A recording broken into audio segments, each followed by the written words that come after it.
Okay, we're live. Nobody's here yet, but we're live. Yeah, it takes a few people. Okay, we got a couple people in. Hey, welcome everybody. Say hey, let me know who's here. We haven't been online in a couple weeks. God, after doing them weekly, if we miss 1 week, it seems like we haven't done it in a month. Big fishing season, lots of stuff going on, busy schedules, and everyone's been traveling and fishing, and we're getting ready to travel some more.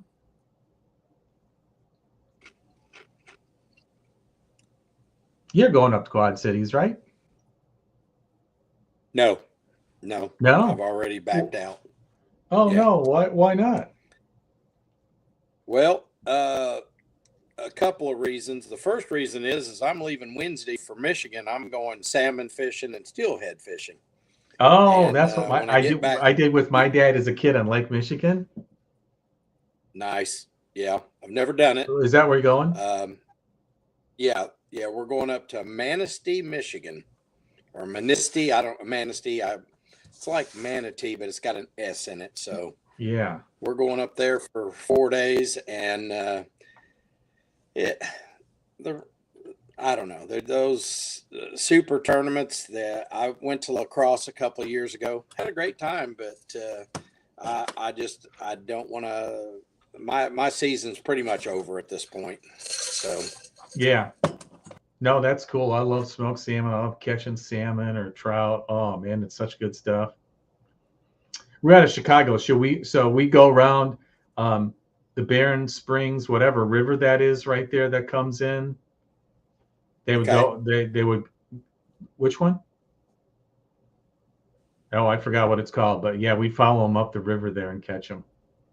Yeah.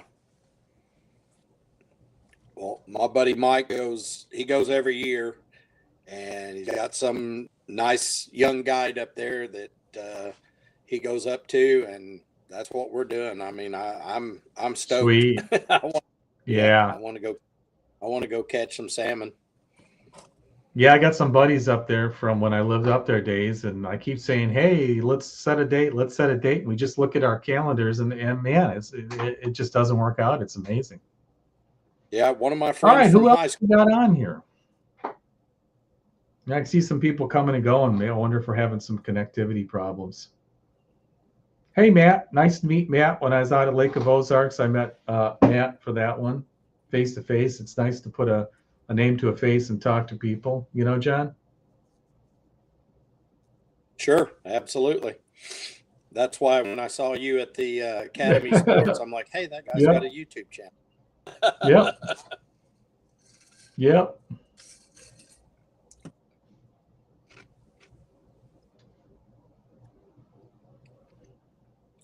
Did you fish the entire LBL this year? No. I hopped in one to get my free box. I wanted to do some more, but schedules weren't, kind of working out for me. I wanted to hop in some more, but that's all I was able to do. That was fun. I miss Kentucky Lake. I mean, I was on it for the Toyota series in April, so I got a little taste of it. And I knew we were going down there again for the Illini division. So I'm like, hey, it's a little practice. That's why I jumped in, really drove me to jump in the Lake of Ozarks Super and really push the schedule because I'm like, that's practice for the Toyota. Hey, Brad. Sure. From Iowa, he's already up there. We got a man on the spot reporting. I wonder how much he's going to share with us. Hey, how you doing there, buddy? Little to none, probably. Yeah. Well, basic conditions, That's right. Man, I tell you, Brad, you're an Iron Man. I fished that Toyota on. I found a new lake from it. I saw Drew Gill and said hi. Not the name drop, but it's cool. He remembered who I was from earlier in the year, and he said, "Oh yeah, it's nice to be back on Lake of the Ocean." And I'm like, I never heard that one. It's pretty funny. It's probably not a new one, but it wasn't bad. On Thursday, it was getting on Friday, it wasn't too bad. It was like 3-foot swells, and my boater's like, he's never been on the lake before. And the second day, he's like, oh my god. I'm like, wait till Saturday. This will be 5 and 6 foot swells. He's like, Are you kidding? Oh yeah. I'm like, look at those boats. Well, Saturday morning it was spectacular, like glass. Saturday afternoon, I mean, you're just roughing it coming back. And we had ran Yeah, all the way to Paris. We ran all the way down to Paris mid morning, and yeah, it was. I knew coming back was going to be a rough ride. yeah. So All right, here. Well, we burned up about 5 minutes here. Let's get going here. I'll get my stupid stuff out of the way here and let John take over. We'll hit. I figured here we'll just get a little Toyota Series update. I had some fun out there here. I'm going to have some nice video. We'll talk about the LBL Super Tournament and the final standings in the LBL because we got a bunch of guys from LBL. And then we'll go out and hit the the Quad Cities here. The big regional coming up there, and we got a man on the spot with Brad here for man. Whew. It's hard to believe another season is almost by us. We've worked all season. I didn't think I was going to be going to that regional. Everyone said, you will just catch a fish, but okay. I had a hard time doing that. But it's here again already, and I'm like, oh, what man? This is a chance to go to the All-American. Wow. I got to get my head down and get serious here. So that's kind of what I thought we'd kind of hit today. If someone's got some music, is that you? Oh, your phone, yeah. my Ring doorbell, yeah. Yeah. Must mean my wife's home. Yeah, we're good now. Okay, so this week was the third and final Toyota Plains tournament on Lake of Ozarks. They had Lake of Ozarks for the freeze out in February 27th, where 80% of the co-anglers got nothing on day one, and only like 30% of the co-anglers even caught a fish in 2 days here. Then they went to Kentucky Lake in April, and this was the third one. Travis Fox won it with 49 pounds, and then you see a bunch of familiar people: Harlan, Fitzpatrick, Wahlberg, Newcomb, McFarland, Drew Gill. Ran into my buddy Drew Gill there. Nick LeBron was on there. I think he was leading after day two, maybe. And it started out okay, but it was pretty tough for a lot of people here. You can see here. What was the cut line after 2 days? The cut line was about 30 pounds, 15 pounds a day. And you had to be pretty well above that to take the win here.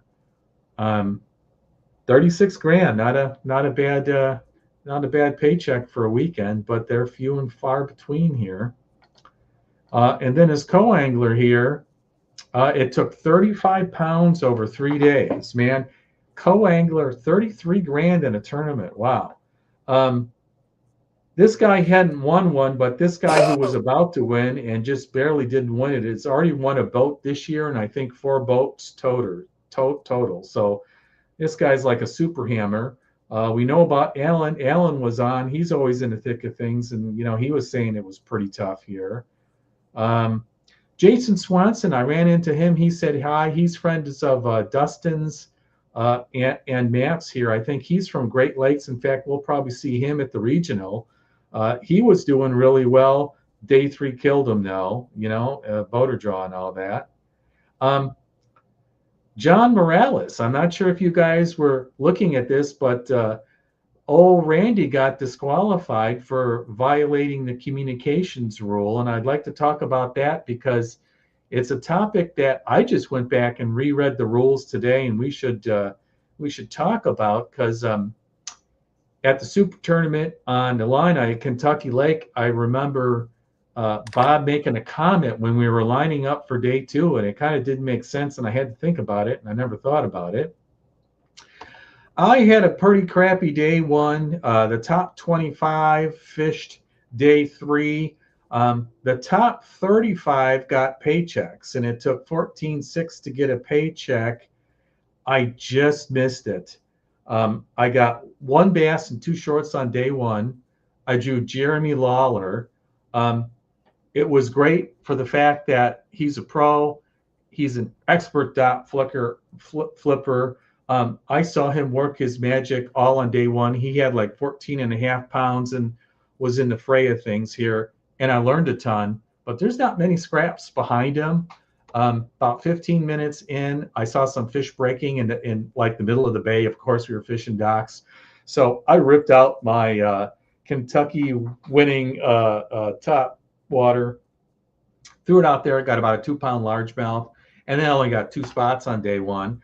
On day two, flipping docks again, I got like a 2-pounder, again, 30 minutes in. And then hardly, maybe short here and there. I missed a chatterbait one. It was probably a 4-pounder. I hope it comes up on camera. That cost me big time.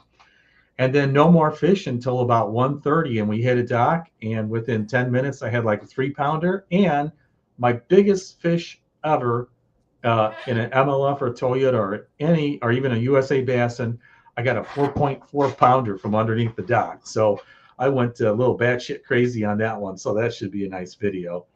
But I just came up a little bit short. But I feel really good about the tournament.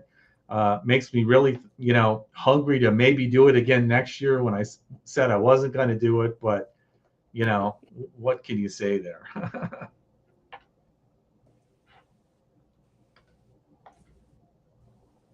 Parsons won the year I was there. Yeah.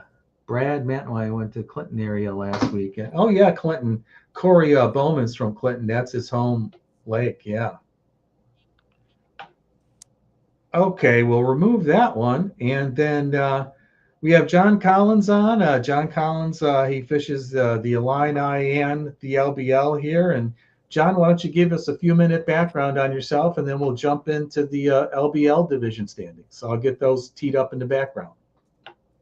Well, Jeff, I actually am about a month now. I'm a retired IBEW electrician. And when I say retired, I really probably ought to go back to work so I could get some rest. So, why put you to work? Oh, retirement's great, but I've had so many projects going on at the house. I didn't even go down and pre-fish for the LBL this weekend. Just too many things, a lot of things going on. I got grandkids in school, so between running water bottles and picking up sick kids, retirement is it's all what it's cracked up to be. I moved to Benton in 1989, and at the time I was running the Pizza Hut here in town. And some of your listeners, some of your guests tonight, they'll know the name Toby Korn. Toby Korn's from Benton. He worked for me when he was 18, 19, and we used to fish. I joined a local bass club, wound up the next year. I was president of the bass club. So, what we did was fish. The very first bass tournament I ever fished, my parents retired and owned property at Lake of Egypt. And so I fished my very first bass tournament at Lake of Egypt. And a lot of people will know this name too. I actually fished with Timmy Grounds, a world champion goose caller. And Timmy won the tournament. So I was kind of hooked. And we fished. We fished a lot. Well, as my kids got older, life happens. My dad passed away, and I kind of started just selling off stuff and slowed down. And really, I pick up a rod for over 20 years. And about 4 years ago, about 20 years, about 4 years ago, my best friend was on his way back home to Florida, calls me up and says, "Hey, I bought a bass boat going through Georgia. I stopped and bought a bass boat. He bought a Phoenix. He bought a Phoenix." And he said, "Hey, why don't you go grab a couple of rod and reels and let's go to Shelbyville." I've never been on Shelbyville. Okay, my entire career up to this point was Wren Lake, Crab Orchard, Lake of Egypt. Lived in Southern Illinois 38 years. I'd never been to Kincaid. I'd never been on Devil's Kitchen, Little Grassy. I'd never been on any of these lakes. So Mike calls me, says, "Hey, I bought a boat. Go buy some rod and reels and go fishing with me." And I'm like, "Mike, I don't own anything." And he's like, "Just go get a couple things." So at this, right around this time, a few months later, my mother passed away. and I sold her house. So now I got sitting on a little bit of cash. What you can't see behind me is a mini mall excerpt of Bass Pro Shop. I've got the stuff now. Okay. My wife thinks I own too many rod and reels, which join the club. As we all know, like we all know, as your armory collection increases, you never own enough. You're not going to have enough. So, so once I fished Shelbyville, my first tournament out, I didn't have a really good boater, but I've never really had a bad boater. This guy was just, we just didn't jive. So I've been very blessed. I've been fishing since, like I said, 2021. 24, I did not fish. I had major back surgery. I was out for a year. And as soon as I could get in a boat, as soon as I felt like I could get my boat out at the ramp, I started testing my back. Wren Lake's a good place to do it because it gets kind of, in the afternoons, it can get pretty wavy. So got out and realized, hey, I can ride in a boat. So I started fishing again. And I really, between Shelbyville and Kentucky Lake, I would go to those two lakes. I'd go to those lakes weekly. That's how much I enjoy them. Nice. Yeah, it's cool to get back into it. I was out of it for years too. I fished with my dad, and life and kids and growing up and all that, and then you kind of find you have time again. And I'd always done trout and salmon fishing on Lake Michigan, so bass fishing was a new thing for me here. It kind of took a while to get the hang of it. A little bit different deal, ain't it? It is. It really is. All right. So you were at the LBL Super last week. I know Brad was there too. I'm not sure if anyone else was there. Let me know here. Here we have the results here. It looked like it was pretty tough fishing here, huh? It really was. Brad and I just missed the cut. I had caught my keeper probably about 1 o'clock. We had gone to some docks. The thing I've started to realize is fishing these tournaments, the boaters all have about probably 7 or 8 strategies for the day. And my guy, just like clockwork, we went just from spot A to spot B. I mean, just down the line.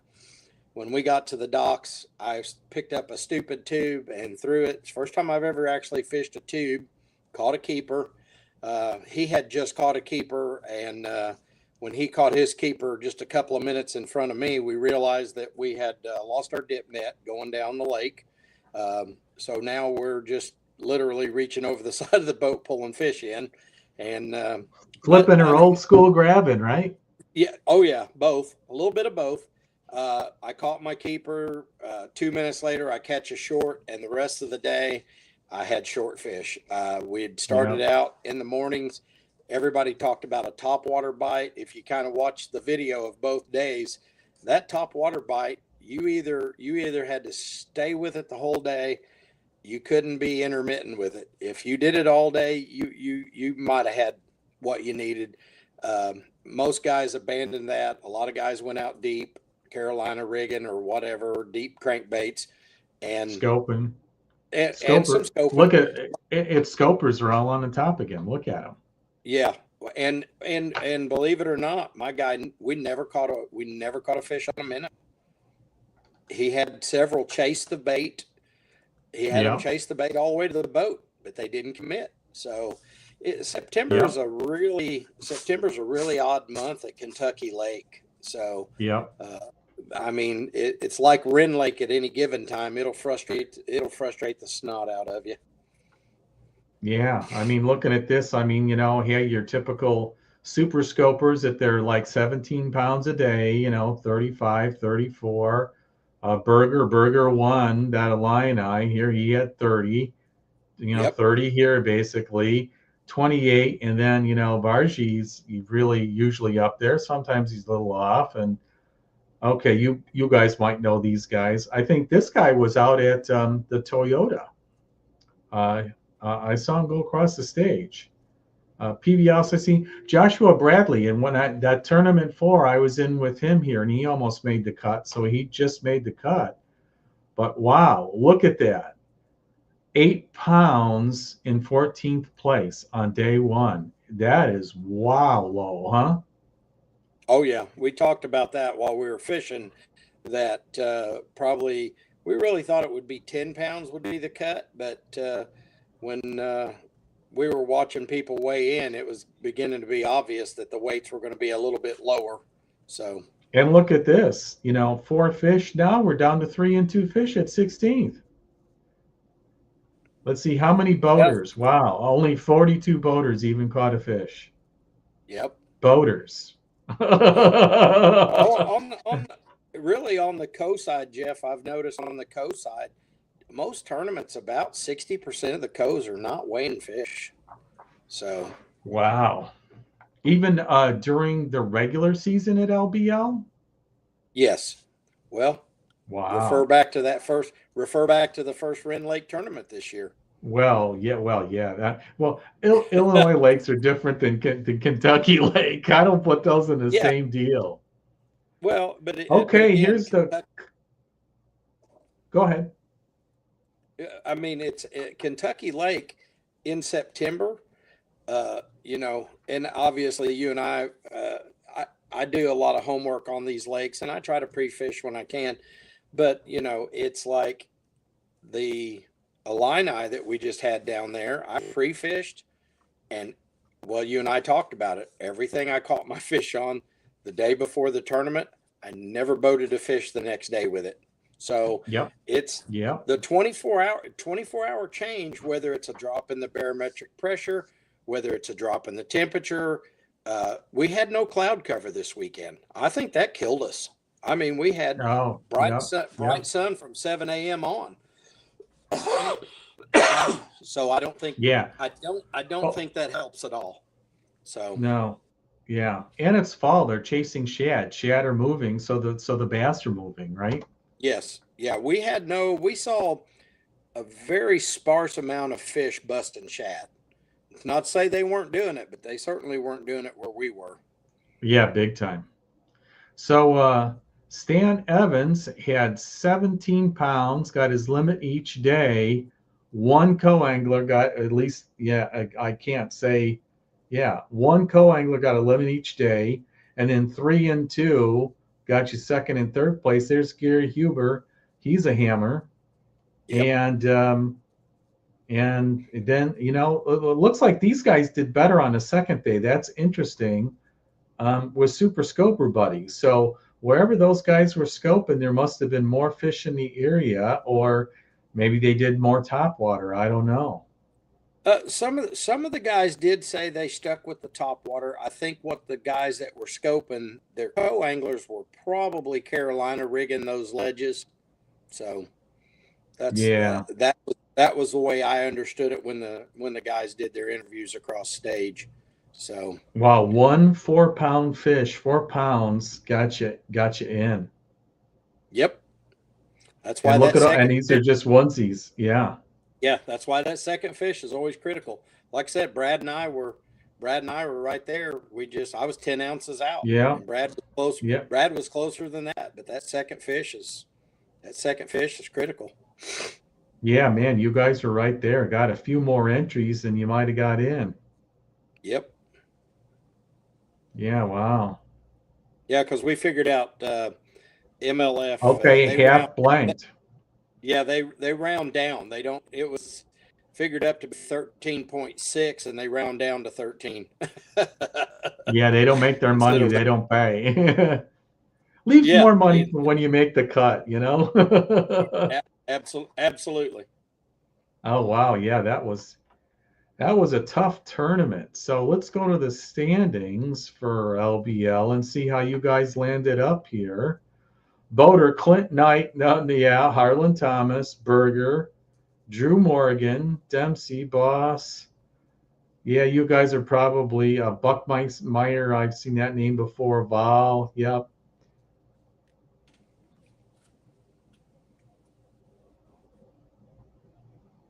Levi Cole, wow, 25th. Not a good season. He was winning some other things, but not here. And co-angler, I don't think Levi Marcus fished. Mann. Yeah. I'm sorry, you don't think he fished it? I don't believe Levi fished it this weekend. He didn't he win that Trey McKinney USA Bassin Invitational? Wasn't that last weekend too? Yeah, I would have to look and see, but yeah, I know if he didn't win it, he was in the top 3. Not help. There's a major tournament every. Yeah, Brad. For sure. I mean, the fish had just beat up something terrible. The BPT tournament, the extra tournaments that have been on there. There's always a ton of college tournaments. Yeah, I mean, some people don't realize it. I'm a firm believer. There's at post-COVID, so many people went back to fishing. There's so much more pleasure boating and fishing tournaments. Boating. We're not taking care of our resource properly, I don't think. There was a 200 Mario, plus welcome boat. aboard. Yeah, there was a 200 plus boat tournament out of Paris the weekend before. What series was that? What? I don't know. I don't remember. But Yeah, it was over 200 boats. So yeah, yeah.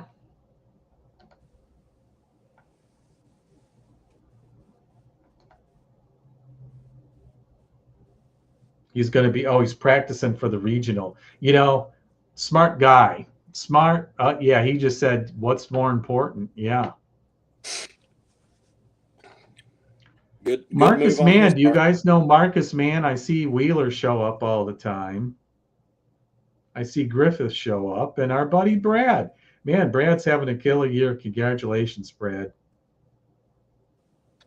And look at that. $191, but super constant, right? Yeah, 100 points away from AOY. Pretty close there, yeah.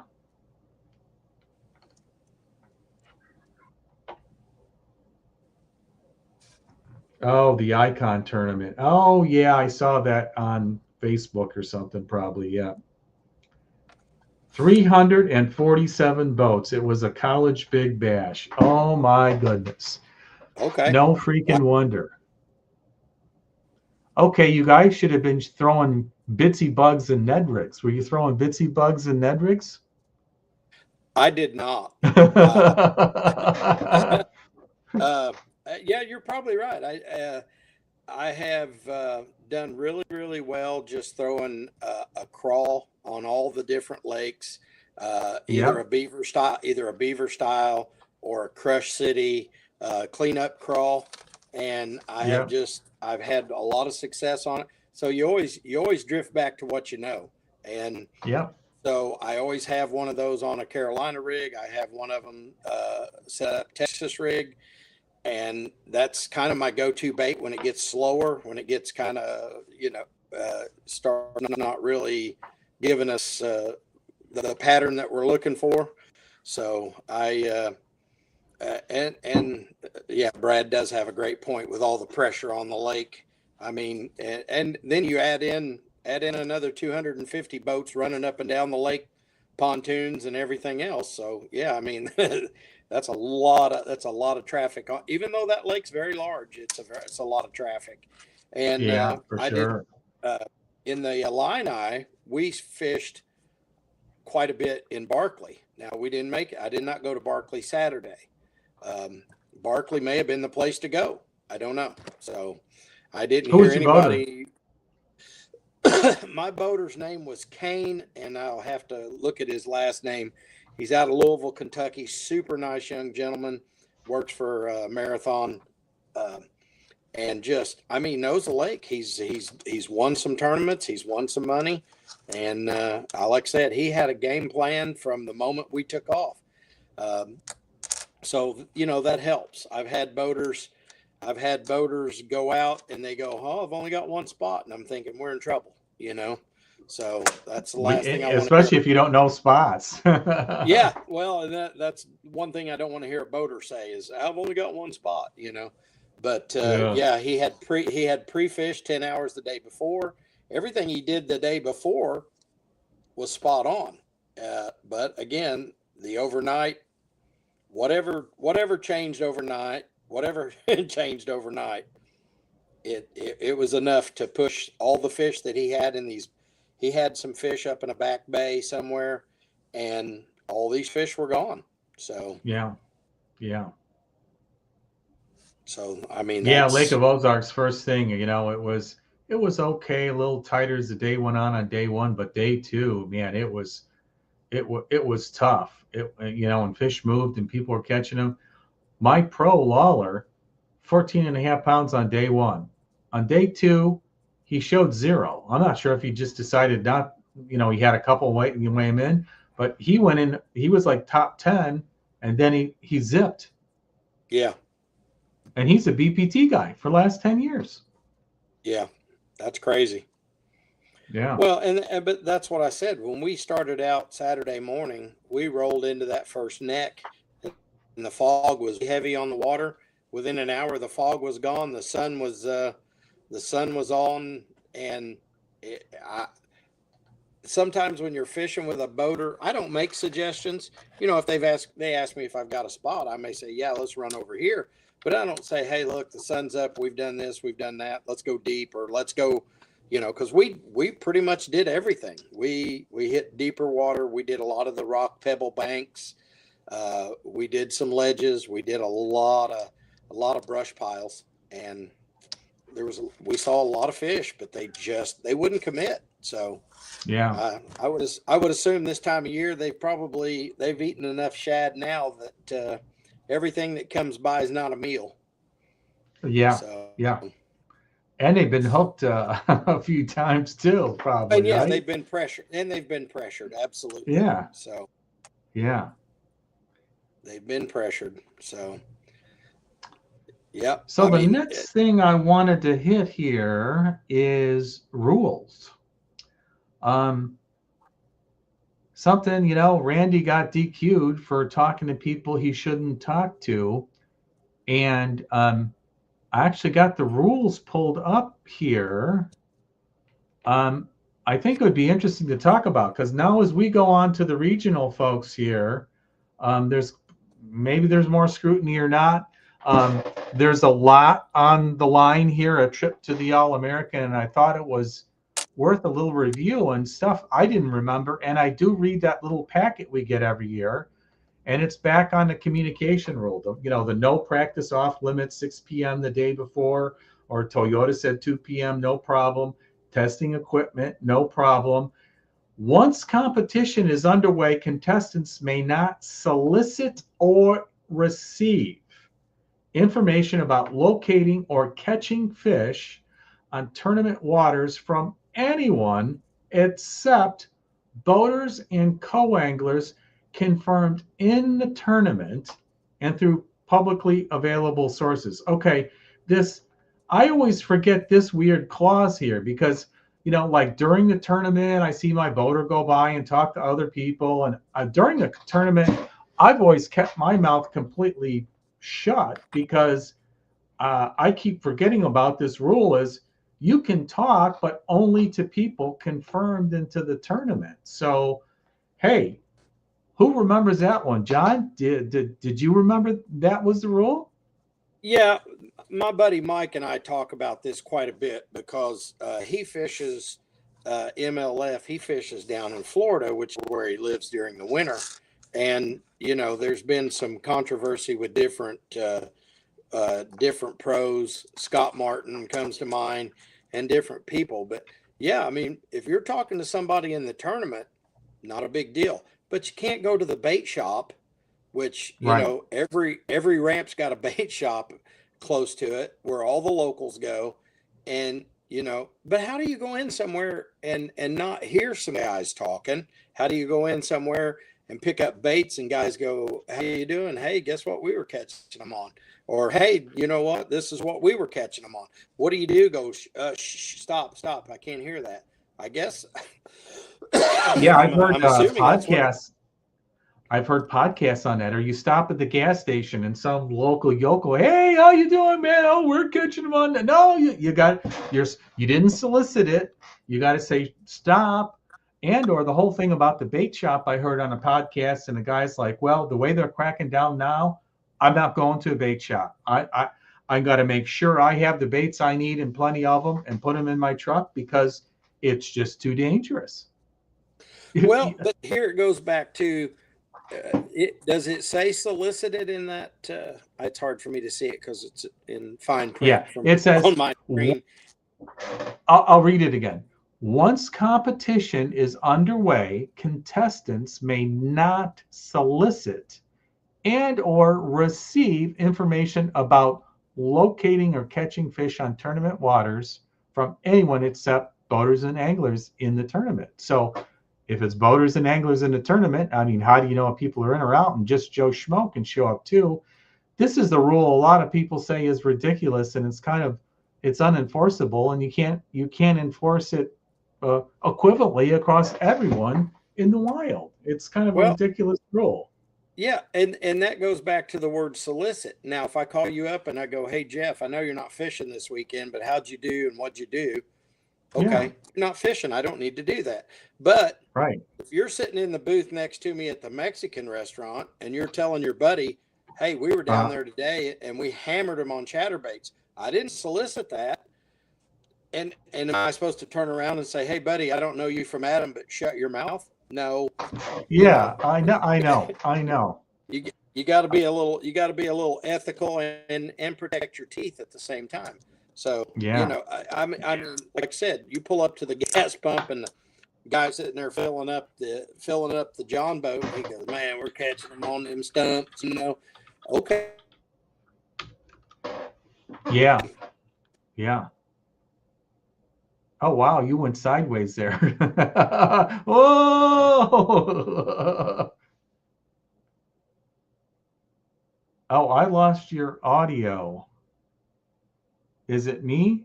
No, mine says my mic is still on. John, talk. I don't see. We lost your audio too, and you went sideways.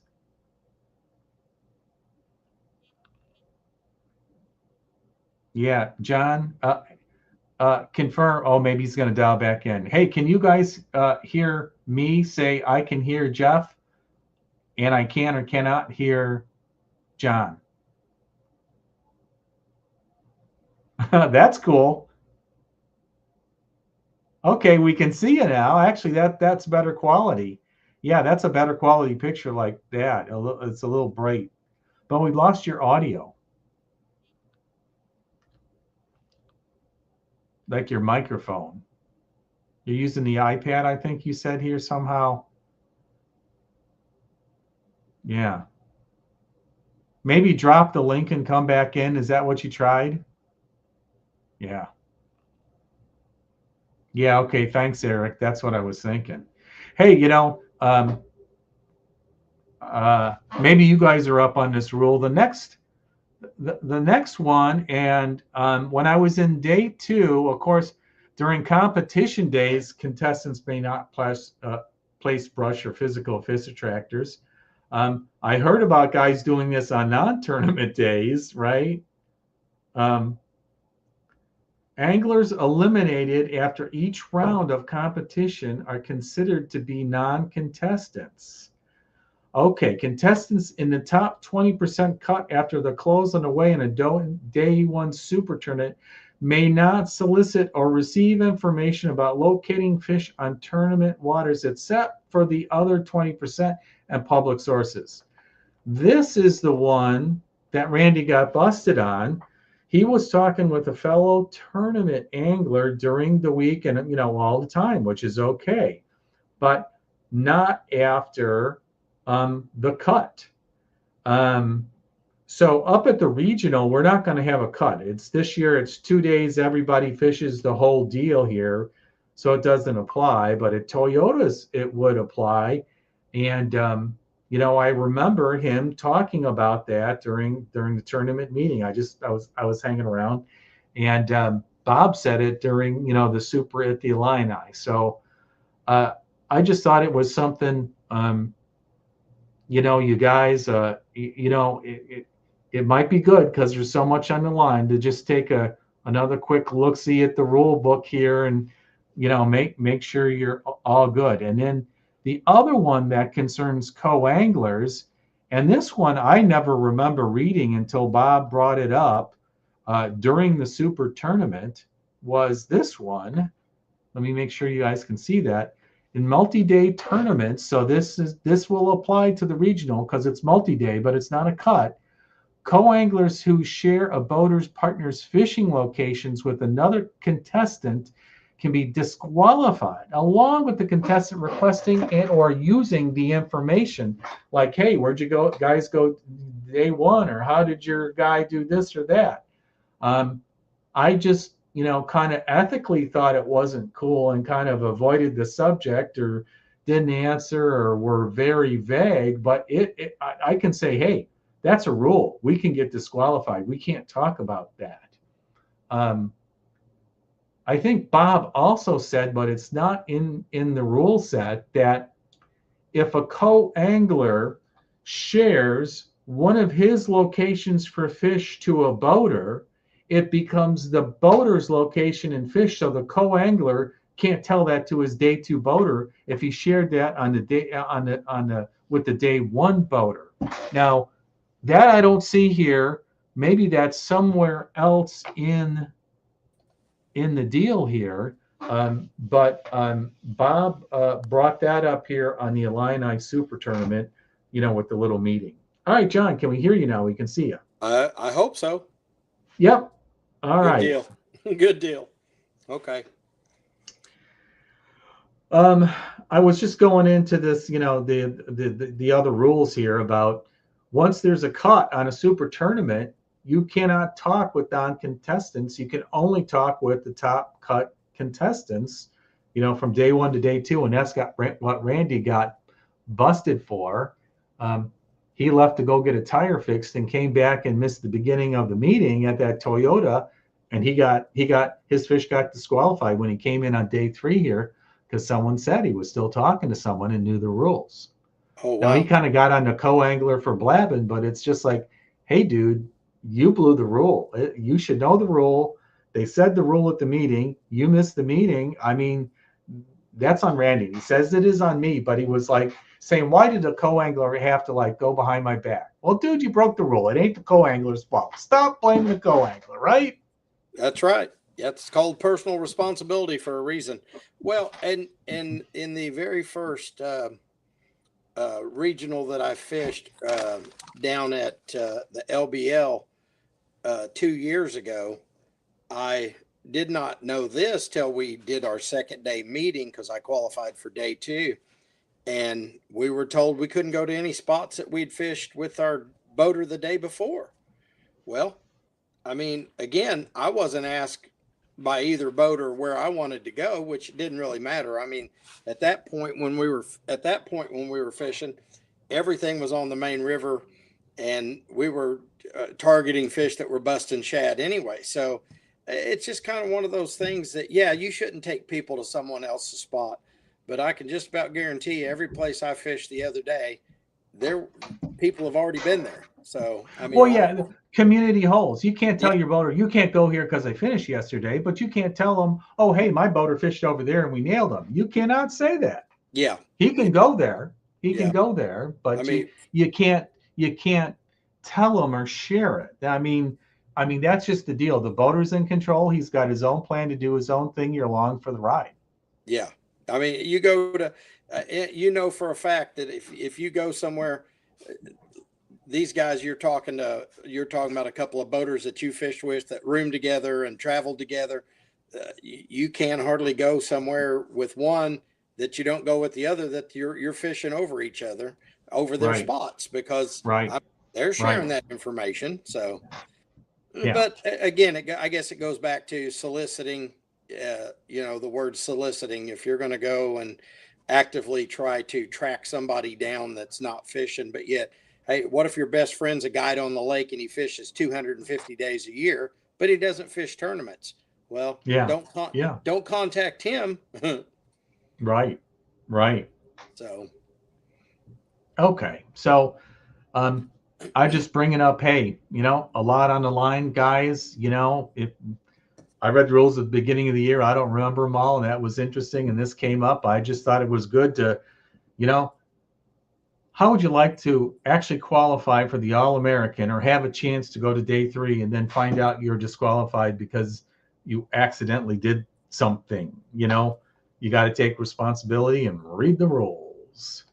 Oh yeah, absolutely. Okay. That's why it's produced. That's why they put it in a packet, and it's produced on every website when you're signing in or signing up for a tournament. You have the opportunity to read them.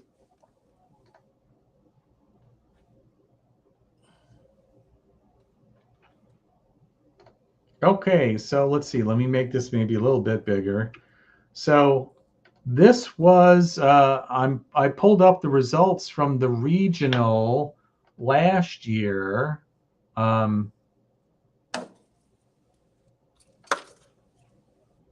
For boaters. Mike Brigham won. Total Hammer went to his 10th All-American this year. Almost doesn't seem fair. But he won that guy with, what's that, about 13 pounds a day? 14 pounds a day. What was a winner last year? Approximately the same time. It was like 1 week later, so it's going to be a little earlier. I'm not sure if that's going to be better or worse. 40 pounds. Bowley, didn't he win the Ren Lake one? I don't remember. Yeah, I think so. Colby Schrumpf, he's a local guy, isn't he too? Carbondale, yeah. And Jeremy Mull, 35 up there. Neubauer right up there. I don't know these guys. Ubalor, he's got a YouTube channel. And Rob, I fished. He was my day 1 boater. Oh, he did better on day 2. I didn't see him. He's a really cool guy. And then for Coangler, what are we looking at here? Just, to have an idea here. 9, 9, and 12. Oh my God. Yeah. 12 on day 3. That's, his best day on day 3. That's hitting a grand slam in the 9th inning, baby. Ross Davis. That's right. Oh man. I remember sitting there watching this. This guy's fished 100 tournaments and almost by a couple ounces. That's right. Do you know Ross? I've seen him bouncing around the circuit. I don't believe I've been out of it for so long. There's a lot of guys I don't know. I did run into Aaron Waymeyer the first time or the first tournament I weighed fish at Shelbyville. Aaron Waymeyer is a really good hammer on Shelbyville. And like I said, he and I used to fish out of the same club 25 years ago. So. Oh, wow. Cool. His brother won, I want to say 3 or 4 boats over the years. So, they've done a ton of fishing. So 30 pounds, 10 pounds a day. I got to imagine it's going to be probably similar, but that's kind of that's got to be the strategy here. And then it kind of breaks down 24, 25, 23. Look at this guy. Tanked on day 1. Zippo comes back with 5. Wow, 5 3-pound average fish, and then another 5 and 11. Holy moly. If he would have just caught something on day 1, he would have won. Yep. Who would know? Kim, I saw Kim. Yeah, she had an awesome. I went by her and I saw her on day 2, and I went, "Oh my God, she's got a bag." I was rooting for her. Yeah. Hayden whacked him on day 1. I'm sorry. Go ahead, John. No, she's a hammer. She fishes hard. Yeah. We had her on the channel on a live stream earlier in the year. If you guys want to go back, and she shared some good advice. We had Alan Bernicki on too early in the year. Man, he shared some great advice. Hayden, shout out to Hayden if he's here. He whacked him on day 1. Man, he just crushed him. Was leading after day 1, and then it got tough on him. Boaters area Mojo. It's really hard as a co. Anthony Tacho, he had 9 pounds and was leading at Kentucky Lake, the Illini Super day 1. and got a scoper and got 0 on day 2. Yeah. Dale Renth, he's always there. Jason, okay. Yeah, I met him. He's a buddy of Dustin's and those guys. Lane Argo, yeah. Anthony Balding, yeah. Yeah, 9 pounds. Yeah, getting some money back. Brad. Oh, zipped on day 1 and 8 pounds. Man, 8 pounds and 8 pounds, you would have shipped, you would have fished another day. Kiefer, I've heard some people know him. Bobby McNeil, AOY this year. Yeah, from one year to the next. It's so hard as a co-angler. So much is out of your control to get there. Rob Miller. I don't even remember Eric. Hey, there's Eric. 6 pounds. He crushed me. Where am I here? Yonde. Yeah, okay. I always see him out there. He's a channel fan. Matt Chumbler. Yeah. Scott Payne. Wow, he's usually up there too. Rob Campbell. Okay, is this another No Fish Anders? Oh yeah, that's right. I got a couple on day 1. I got a kid. We ran up to pool 13, and he had a few spots, and there were people on his first 2 spots, fished him out already. Yeah, he rolled the dice and made the gamble. He knew that's what he needed. Anyways, that kind of gives us a little taster maybe on what the weights are going to be for us. We're, frankly, we're going to need 10 pounds a day. How to get it here? It was kind of a dirtyish water, it's river fishing, but there was a lot of fish. There was some grass. Some people stayed on the main river. Some people made the runs. And I heard there's a little grass, but it's hard to find. Oh, excuse me. Bless you. This time of year, most of the grass is turned. We've been real, even though it's in the river, when we went to La Crosse a couple of years ago, the grass had already turned. It was brown. The fish were not in it. And honestly, the river fishing, the guys that are going to pick up those kind of weights are probably fishing the washouts behind the wing walls. They're going to find those. They're going to find those wing walls where the smallies are holding up. That's how, honestly, I bet that's how it's won. When we were in La Crosse, of course, Trey McKinney finished second up there fishing against that local gentleman. And we just happened to bump into somebody at a restaurant one night, an older couple, and they knew who we were talking about. I don't remember the kid's name that won it on the boater side, but they were like, that boy's lived on the river since he was 5 years old.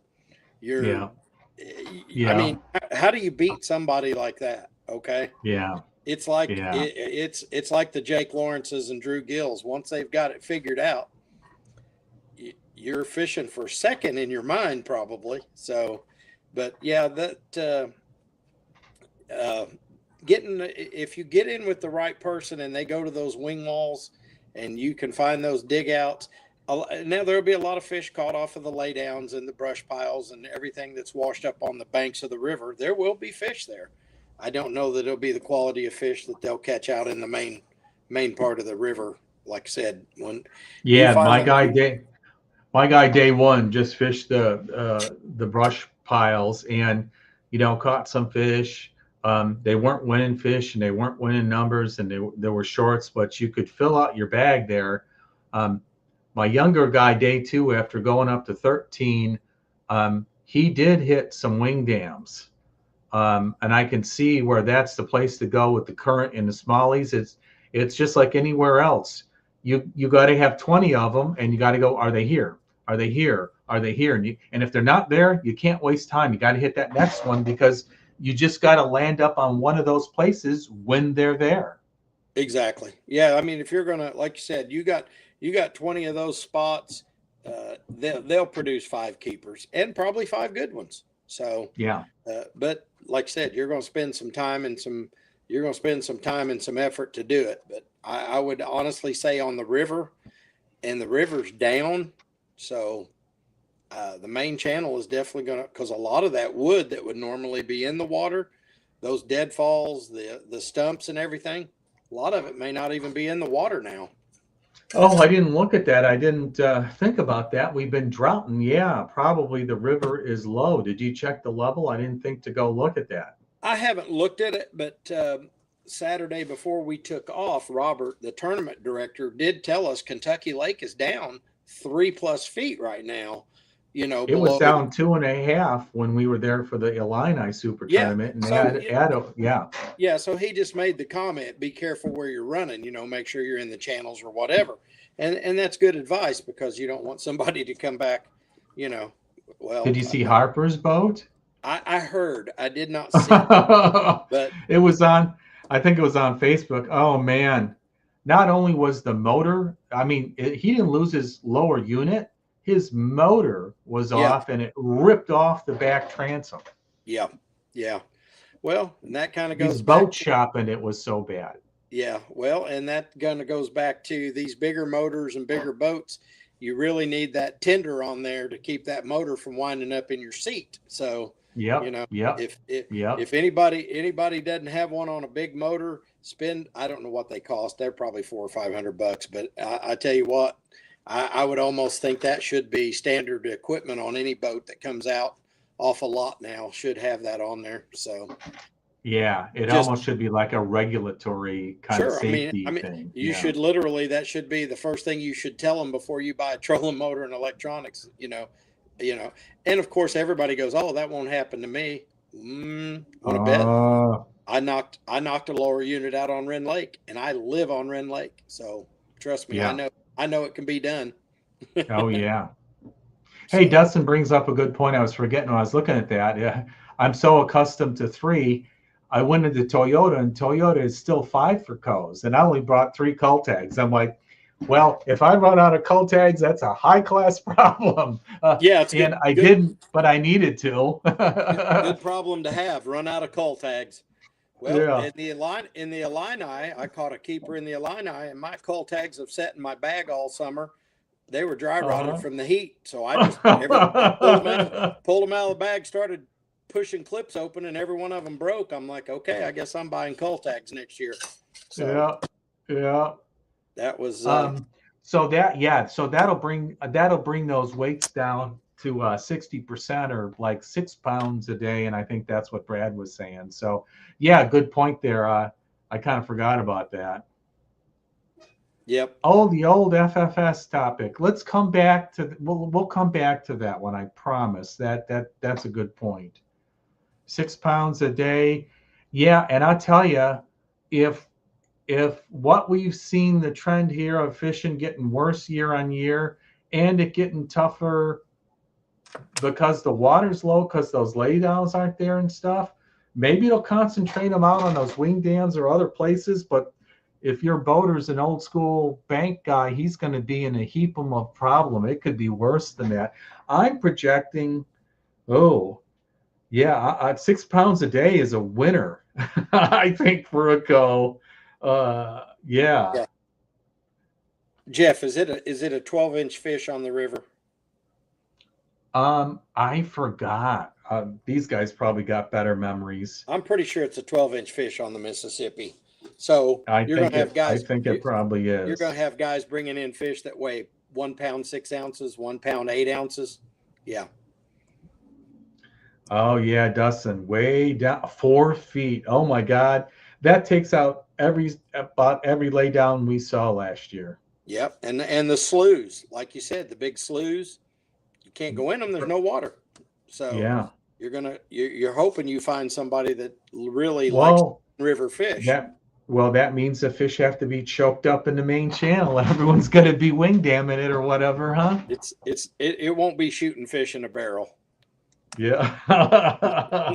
It'll feel like it, but it won't be. Oh, it is a 14. Okay, the guys are saying 14. 14. Yeah, I'm thinking 14. And there's no spots up there, is there? I don't remember any spots. I don't know. They're like deeper, cleaner water, right? Yeah. The only time I've been up there was La Crosse, Wisconsin, and we were all the way up on, I think that's pool 17 or something going up. Yeah. So, I mean, even a 14-inch fish can still be under 2 pounds. So yeah, river fish are generally a little meatier because they're always building muscle swimming around where, lake fish have a chance to kind of chill out. I don't think river fish ever stop. So yeah, no spots. So Yeah, I got a largemouth at Ozarks last weekend. Oh my God. I got it on video. This thing is sickly looking. It's like it looked like it was so skinny, it looked like it was sick with something. It was like a Disney head with like no meat. Yep. Yep. Looked like a female after she spawned out. Worse, Yeah, way worse. only worse. Only worse. Yeah. Yeah, and they're taking 13 and 17 out of play. So it's just 14, 15, 16, and we launch in 16 at the casino there, right, guys? I think last time you guys corrected me on that. So, I wonder if they're going to get full turnout. With the turnout being so low this year down here and conditions bad and all that. I mean, it's still a chance for the All-American, but, it'll be interesting. Yeah, the turnout numbers are very low because I didn't even fish the first Wren Lake tournament, and I was still coming off of my back surgery, so I didn't fish the first Wren Lake. I've caught one fish per tournament since then. I finished sixth in the points. So That's how tough it was this year. yeah, and you're averaging 60 boats a tournament, 60, 65. Where Yeah. when I first started at Kentucky Lake, 130, 140 boats was a low number. So, and we had 68 boats this weekend. So, Gary Singleton told me back in the day on Kentucky Lake, he's like, I remember a tournament was so-and-so, 435 boat tournament on Kentucky Lake in like the early 80s. wow. I'm like, you got to use multiple facilities, right? Yeah, even Kentucky Dam Marina is not big enough to accommodate that. But oh no, yeah, no, wow, a 13-incher weighing 2 pounds. He eats like I do. once a week, once a day. Well, the biggest tournament I ever did, I did a Bass Cat Owners tournament. Gosh, that's been years. Cat Owners deal. So it was 640 boats. So in Mountain Home, Arkansas. So they obviously can accommodate it over there. So, but yeah, I mean, back in the day, I mean, was it actually a little more level playing field? Everybody had a Lowrance flasher on their dash. All you knew about the water was how deep it was. So, now, now you could find a wallet on the bottom of the lake with some of this technology. So it's it has definitely come a long way. Uh-oh. They're still looking for boaters to fill the field. Yeah. And boaters losing my earpiece here. And boaters don't like to go up there because, I mean, every year people lose lower units up there. If you're not familiar with that area, especially at the water low, man, you got to be careful, really careful. Well, and it's not just that, Jeff, but the river changes weekly. Okay. Yeah. The debris that was in 16, the debris may be in 14 now. So you could be going down the river. Well, the very first LBL I ever fished was right after the tornado had gone across Kentucky Lake, and we literally dodged roofs that day on the lake. So, I mean, what would it be like on a river? Let me tell you, if I saw roofs floating down the river, I'd say, we're going back or drop me off. No way. I actually fished with Steve Freeman down there. He's a local out of Paducah. Super, super good fisherman, super nice guy. And we hit something in 4 or 5 feet of water, and it had to be the top of a house because there shouldn't have been anything there where we were at. We were basically on some pea gravel, and as soon as we took off, we hit something.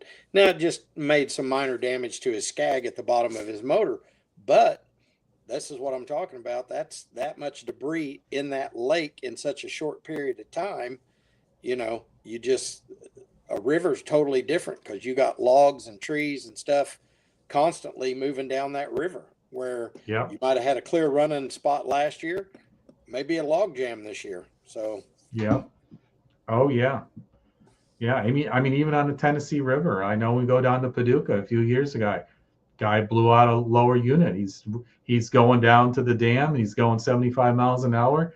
Doesn't see a log like this, and bam, Yep. gone. Yep.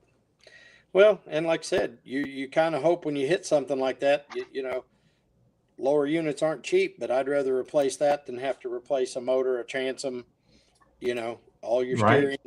steering, Yeah. and everything, because you never know what all kind of damage you're going to get once that big motor comes loose. Excuse me. Or a 12-pound Asian carp in the kisser here could put you in the hospital for a week, cost you 50 grand, not 5 grand. You'd Yeah. be happy to pay 5 grand for a new skag and proper lower Yeah. unit. Yeah. No doubt. No doubt. Hey, Yeah. sorry to hear, Brian, but yeah, I hear you there. Yep.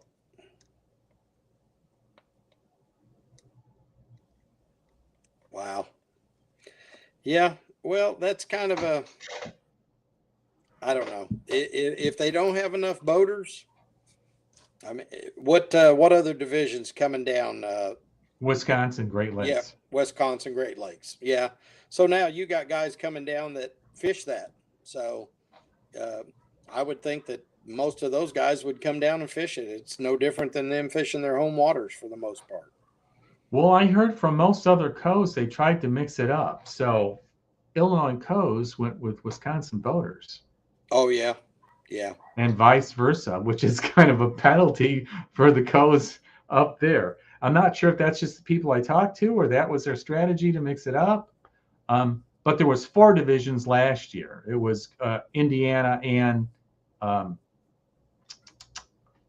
Michigan. yeah. We had the same thing 2 years ago up there at La Crosse, and I fished with a young guy from Detroit. We had a ball. We went into a city park. We took the river and went right into the city park and fished. Yeah. Not So very often. the regional was up in La Crosse a few years ago. Yes. Oh wow, cool. 2022. Oh bummer. Oh, that was my first year. Yeah, okay. Yep. I would bet on bets with 2 cows again. Yeah, when people bowed out at day 1, they put multiple cows on a boat, and then that one boat that sat there and fished the discharge, the fish release area, both their cows were fat and happy. Like fish in a barrel, Yeah. Give me a cane pole. That's all I need. Yep. Yeah. Yeah. Probably could have just caught him with a dip net. See, in the wild card, you can jump up front if you want to change. They may need to consider that in the regional. Really? A co, if he doesn't have a boater, a wild card can say, I'll bring my boat and be. And fish out of the front? But he's got to compete with boaters then, right? That's the only thing that's fair. I mean, if he has a captain in the boat, if he's got somebody in the boat, I don't know. I don't know how. I mean, I have fished. How would that work? I don't know. I've fished on these, everybody goes, hey, it's not a big deal if you go up front, or, I've had boaters say you can come up here if you want. And I'm like, no, the rule says I have to fish back here.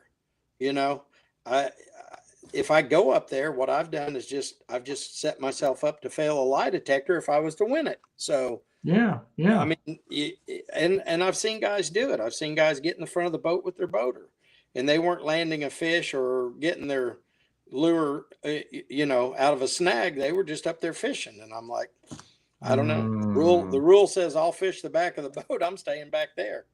Yeah. So, Yeah. Mm-hmm. So kind of sketch stuff. You can change to boater. That would be the only thing that makes sense. Yeah. Yeah, that would. Yep. I wonder if you end up with a co-angler or if you just have to have an official in your boat. But there is no official. They don't have extra staff to do that. Well, that's true. Yeah. They give you a co, right? Yeah, if they're available. Yeah. Yeah. Well, before we get back to that forward facing here, maybe we should kind of discuss, tournament strategies here. Um, you can all see it on my video last year. My boater was throwing a jig, and other people said the same thing. I had a swim bait and a chatter bait. I mean, dirty water spinner bait. I tried a spinner bait. I didn't get a bite on it. Chatter bait and swim bait. I did. I had a square bill on, and after about losing 3 or 4 of them, I said I'm going to stay away from 6 hooks. Yeah. Yeah. I don't think I would go up there and throw a jerk bait down the river. Yeah, nope. Well, it wasn't. It was a pretty modest flow last year. The water levels seemed to be up to about normal pool, maybe a foot down. Not too bad. Yeah. What's the date of that tournament? October what? This weekend. Oh, it's this coming up. Yeah. It's this weekend. I'll be in Michigan salmon fishing. Nice. Smoked salmon. I love smoked salmon.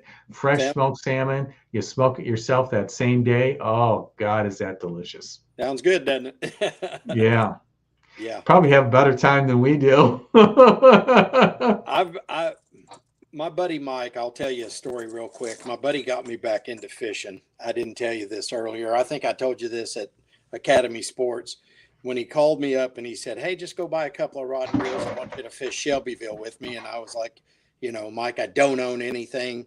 Well, I go and I buy some stuff and I fish with him at Shelbyville. And like I told you earlier, now the garage behind me kind of looks like a outlet mall Bass Pro Shop. But I told Mike after about a year, I said, "You know what? I'm just not happy with you."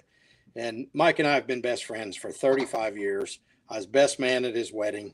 He's just a super, super great guy. And I said, "I'm really mad." And he goes, What are you mad about?" And I said, "Well, Mike, honestly, it really would have been cheaper if you'd have got me hooked on drugs and I could quit. So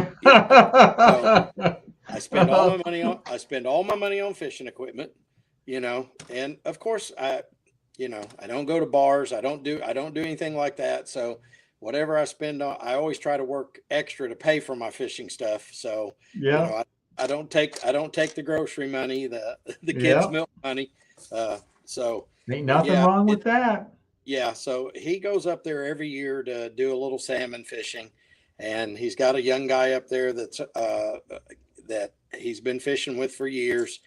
So, and the fish are running. So I fully expect to have some pictures of some, whatever they are, 30 to 40 some inch, 48 inch fish. When Mike and I got to La Crosse that first day up there for that super tournament, it was 70 degrees. We hit the lake. We were catching 46, 48 inch pike.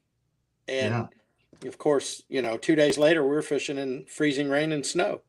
So it's that time of year. So but the eaters, man, 24 inch, 24, 27, too big. They kind of, lose their taste. Too small. They don't taste good. You want those eater size. You want to catch some of the big ones. Yeah. Okay. It's not like the big ones are bad. The little ones you can't take, and the really small, just keepers, they're kind of fishy, really fishy still, Yeah.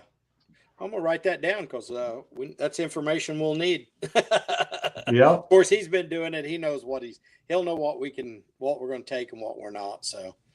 Yeah. You got a guide, so he's got all the equipment and stuff, right? Sure. Yeah, we're going to be. They'd even mentioned doing some steelhead fishing and putting on some waders and going out there. And I'm like, I have no interest in standing in a river.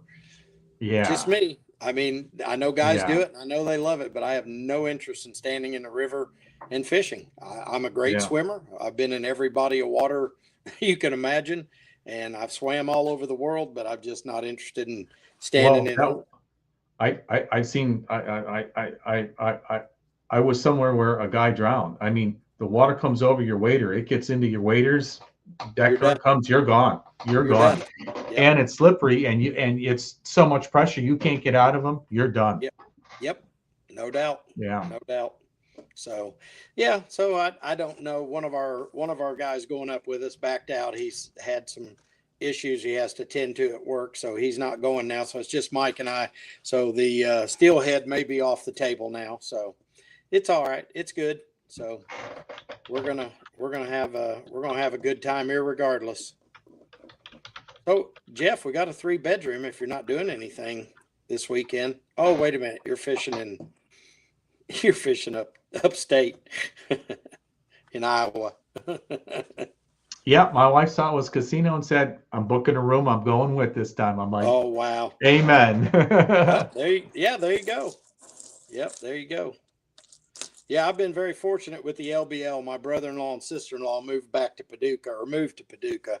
They were over in the Louisville area, and they moved to Paducah. So now I've got a really, really cheap hotel room to stay in when I go to fish the Kentucky Lake Series.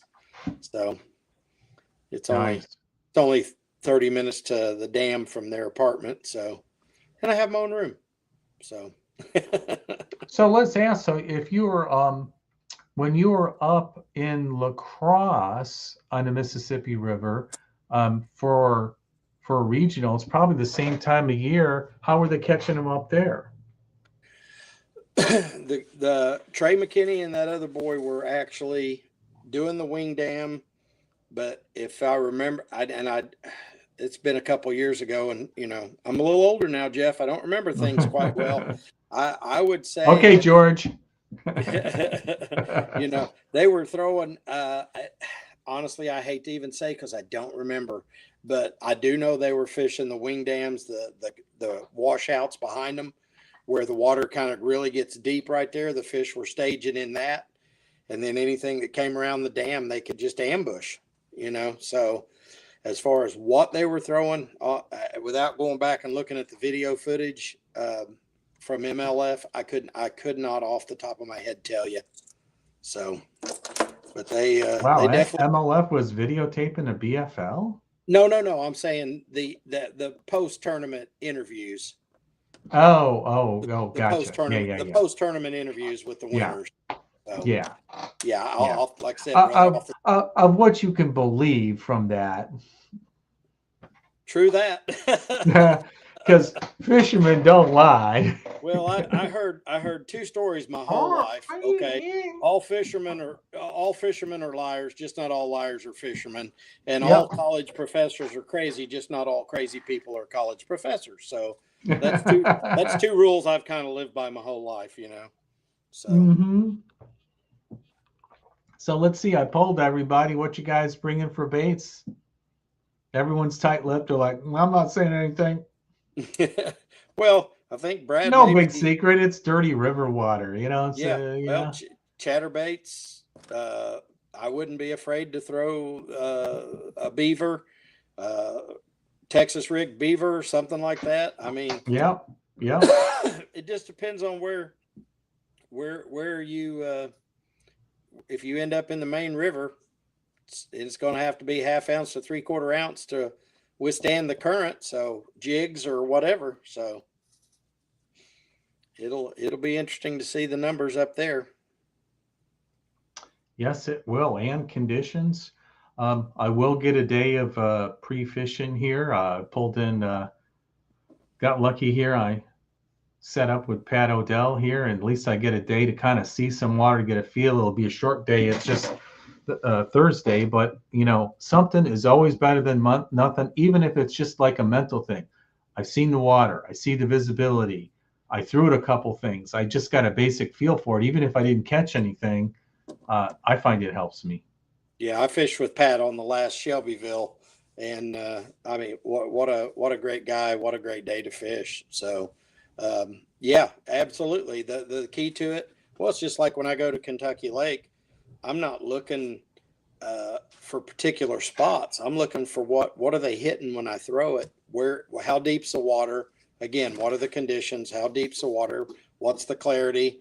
Was I on rocks? Was I on stumps? Right. The river's the same way. I mean, once you get up there and you realize it's a river, it's pretty muddy, Yeah. What do? You go and you adjust accordingly. Yep.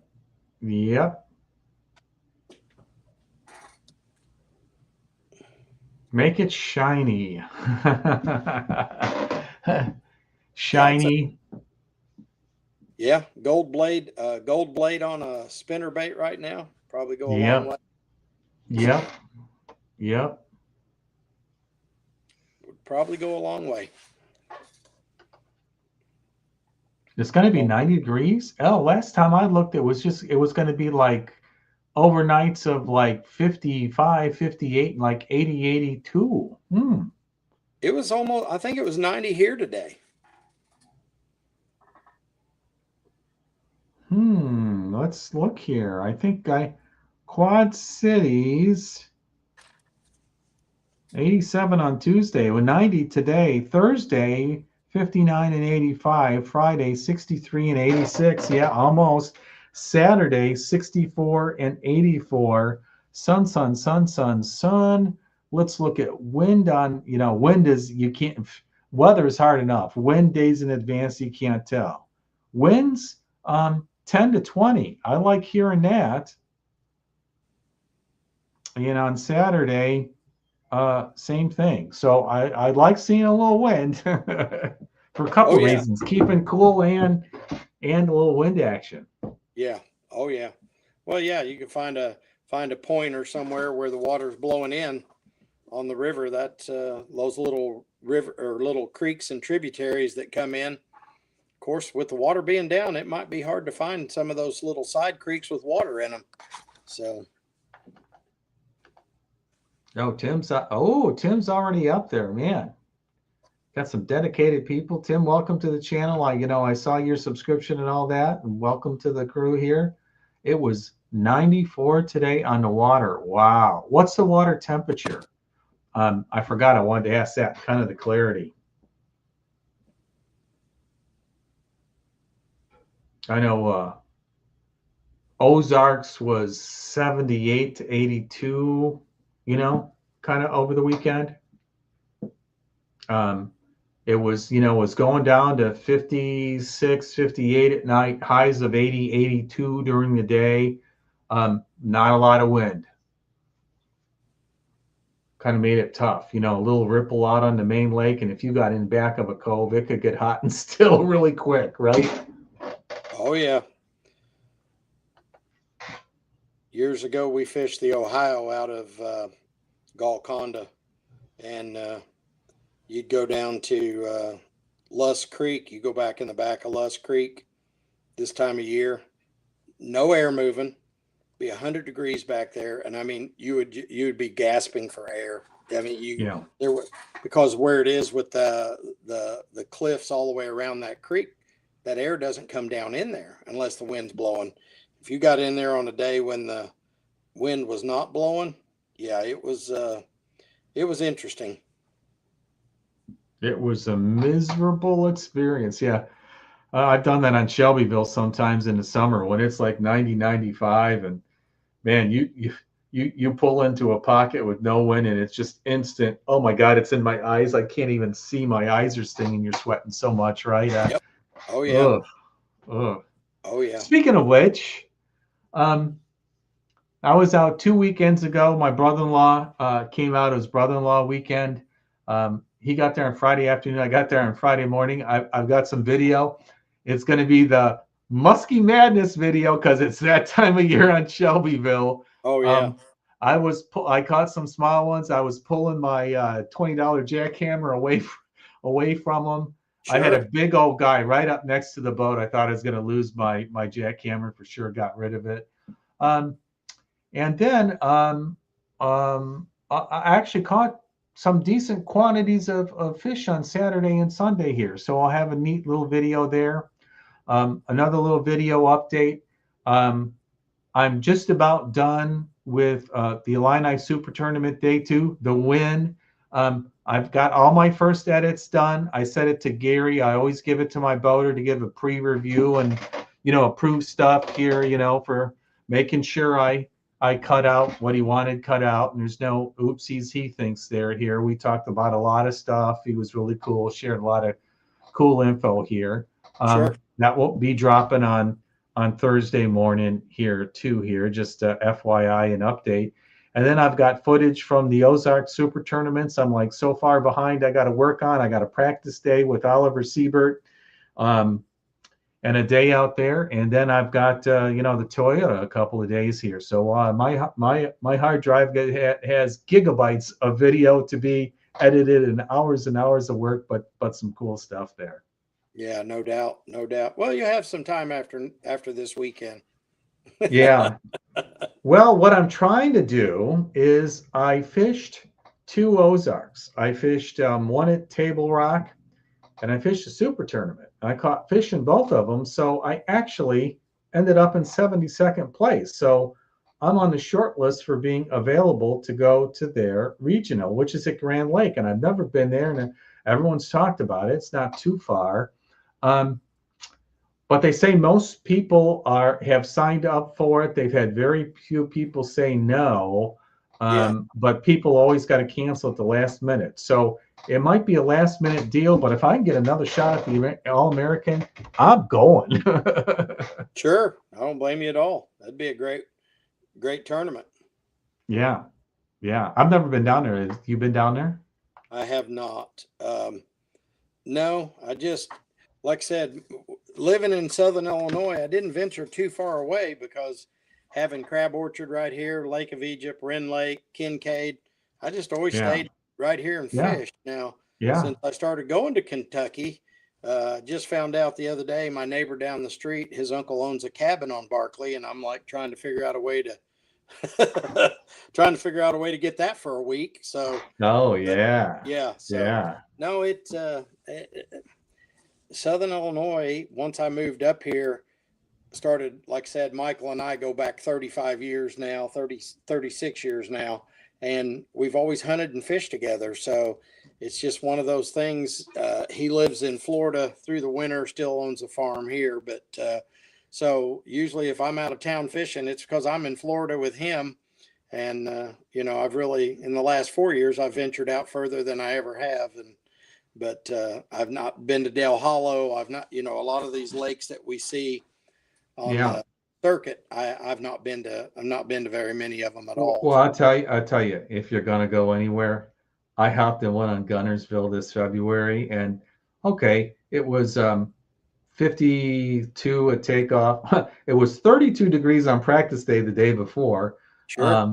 A little chilly at first, but man, the bags that were coming in, and when you get in, I got in and I look up at the co-leaderboard. It's 3 fish, 15.5 pounds is leading the freaking tournament when I get in with my 2 little 2-pounders. Yeah. Oh yeah. We went 2 years ago. We went to the Toyota Owners Series down at Pickwick, and in Florence, Alabama. What a great trip. What a great, they put on a Class A tournament, for the Toyota Owners. And we just had a ball, but that's, and actually I have a good friend that lives in Scottsboro. And now that I am technically retired, I'm going to make a trip down there. So try to get down there and do a little fishing. So nice. I'm making plans on all the places I want to hit. So yeah. Hey, thanks, Tim. Yeah, I would have thought way up there and on the river, it would have been in the lower 70s. That's interesting. Warm water or warm rainwater or something, and probably stained the muddy. I would imagine here. I know we've had a bunch of droughts, but I got some friends up in Chicago area, and they were getting some bad storms here when we weren't seeing anything. So they've got a little more water up there, I think. Chicago is quite a bit east of the Mississippi. True, but the weather always comes in through Iowa, kind of going this way. Yeah. West to east, absolutely. Yeah. So. Yeah. Yep, no doubt. Well, all righty, guys. Here we're coming up on an hour and a half. I want to respect everyone's time.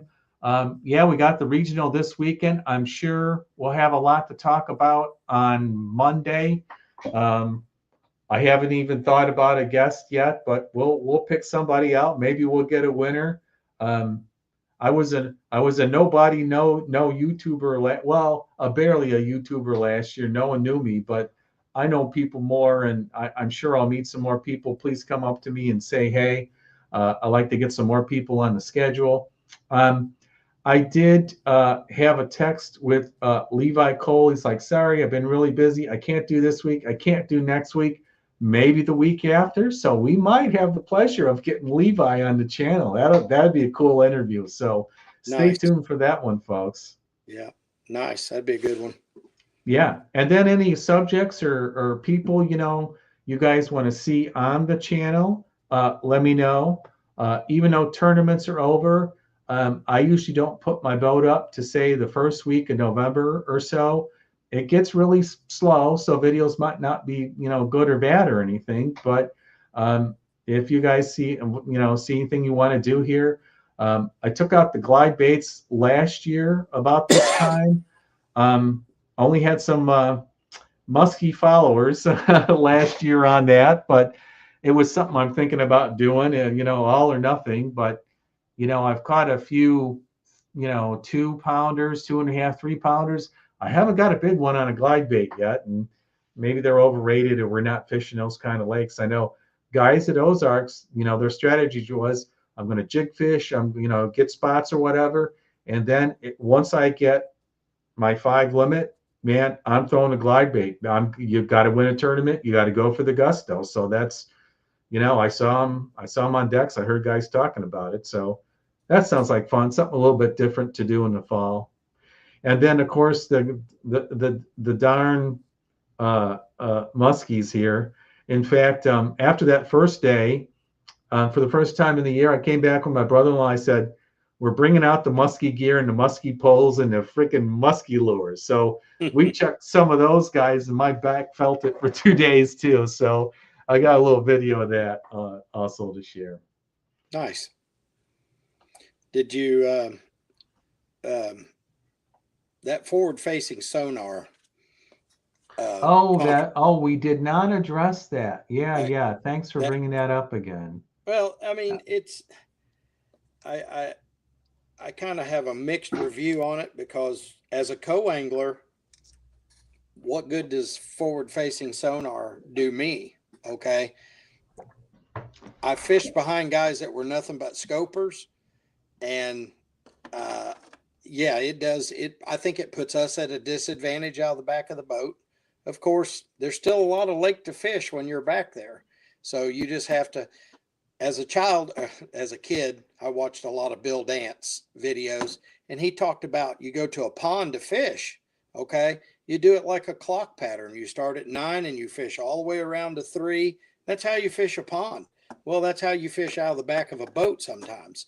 If you got a guy he's sitting on one brush pile and he's looking straight at the fish that he's targeting, you got to fish that whole area, all the way from over his shoulder, all the way back around to his other shoulder, without being right on top of the guy, obviously. But, I think the forward-facing sonar is just another tool in our arsenal. And the guys that do it right, they do it right. I think sometimes guys get a little squirrely about it because they haven't quite, it's quite the same. They haven't quite got to the same level as these guys have. So it's kind of like when you were a kid and you were playing video games with your buddy and he just beats your brains out every time. And then you realize he plays this game 8 hours a day, 6 days a week. And you show up there and play the game with him for 45 minutes, and you wonder why you got your brains beat out. So yeah, and I see people use it differently. Jeremy hardly used it at all. He used it a little bit. My guy on day 2, it's Ozarks. So I mean, when you're fishing docks, the co-angler always has area. No matter what. Some guys are a little bit uptight about fishing around them. So I was really careful with Jeremy. My day 2 boater, oh yeah, do what you want, whatever here, just don't throw it in front of me.